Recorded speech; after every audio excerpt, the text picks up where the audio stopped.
Nous sommes le 22 janvier 2019 et aujourd'hui, quelqu'un a déclaré que Galilée était seul contre tous à penser que la Terre était ronde et tournée. Je pense qu'il est temps de mettre les choses au clair.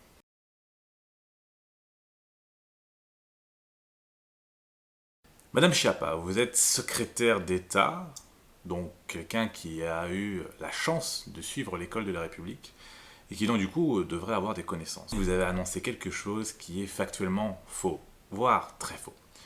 On va s'expliquer assez rapidement. Votre déclaration est: Ce n'est pas parce que la majorité des personnes pensent que c'est une mauvaise idée que ça l'est. Je vous rappelle que Galilée était tout seul face à la majorité pour dire que la Terre était ronde et qu'elle tournait. La majorité pensait qu'elle était plate et statique. Donc vous déclarez deux choses, que Galilée était le seul à penser à l'époque que la Terre était ronde et qu'elle tournait. On va remettre les choses dans leur contexte. Galilée est un savant italien qui a vécu à cheval entre le XVIe siècle et le XVIIe siècle.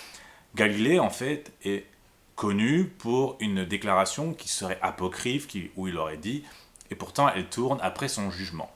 Galilée a vécu donc du coup et a fait ses recherches principalement au XVIIe siècle. Il a commencé à observer les astres aux alentours de 1610. Et donc du coup, vous dites que Galilée était le seul à penser que la Terre était ronde. Et ça, c'est faux, puisque le premier à avoir fait le tour du monde, ou du moins avoir entamé un tour du monde et son équipage l'a fini, c'est Magellan. Et là, on est au début du XVIe siècle. Donc, on a un petit problème. Les gens savaient que la Terre était ronde à cette époque-là.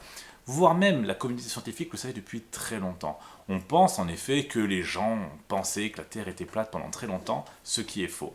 Ça, je l'explique à mes sixièmes et aussi à mes quatrièmes à l'occasion.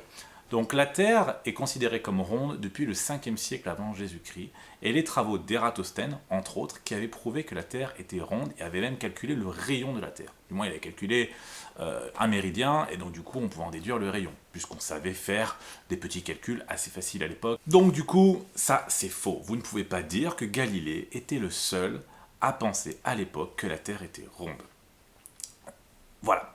Deuxième chose, vous dites que Galilée était le seul à l'époque à penser que la Terre tournait. Et que donc du coup tous les autres pensaient qu'elle était fixe. Je ne sais plus quel mot vous avez utilisé. Alors non, Galilée non. Galilée est au bout d'une chaîne et celui qui a réussi à prouver par ses observations que la Terre était en mouvement autour du Soleil. Le premier, donc, à avoir dit que la Terre n'était pas le centre, mais bien le Soleil, à part passer d'un système géocentrique à un système héliocentrique, eh bien, c'est Nicolas Copernic. Et là, on est au début du XVIe siècle. Je mettrai les dates pour confirmer. Et donc, Nicolas Copernic a fait ce qu'on appelle la révolution copernicienne. Révolution, ça vous dit peut-être quelque chose. Où la révolution copernicienne a été de replacer le Soleil au centre du système. Ça a été contesté, en effet, par le système, le modèle qui était en vogue à l'époque, c'était le modèle aristotélicien, qui disait, attention, accrochez-vous, que la Terre était au centre, mais que c'était une sphère. On pensait déjà que la Terre était une sphère.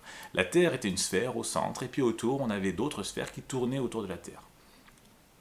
Mais Galilée n'a fait que confirmer ce que disait Copernic quelques années avant. Kepler même avait fait des travaux, à partir des travaux de Copernic, prouvant même et calculant même la période de révolution, donc le temps que mettent les planètes à faire le tour du Soleil en fonction de leur distance à celui-ci.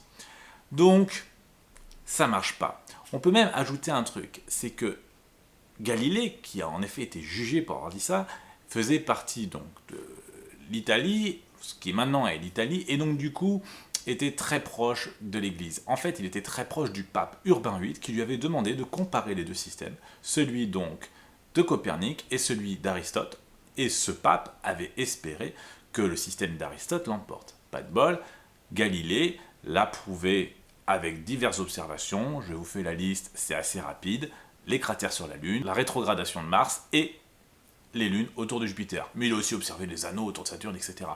Ce qui fait qu'il avait suffisamment de preuves pour démonter le système aristotélicien et surtout prouver l'existence, la réalité du système de Copernic. Donc, non, Madame Schiappa, vous avez tort depuis le début.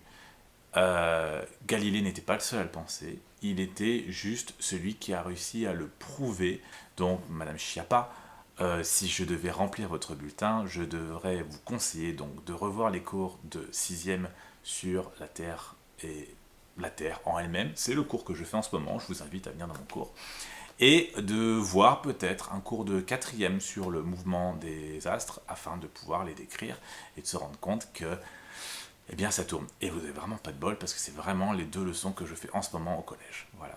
Donc la prochaine fois que vous voulez utiliser un argument d'autorité scientifique, renseignez-vous un tout petit peu parce que ça peut marcher face à des gens qui n'y connaissent pas forcément grand-chose en sciences et encore moins en histoire des sciences, mais face à des gens qui savent, c'est plus compliqué. Mais factuellement, vous avez tort, et ça mérite même pas la moyenne.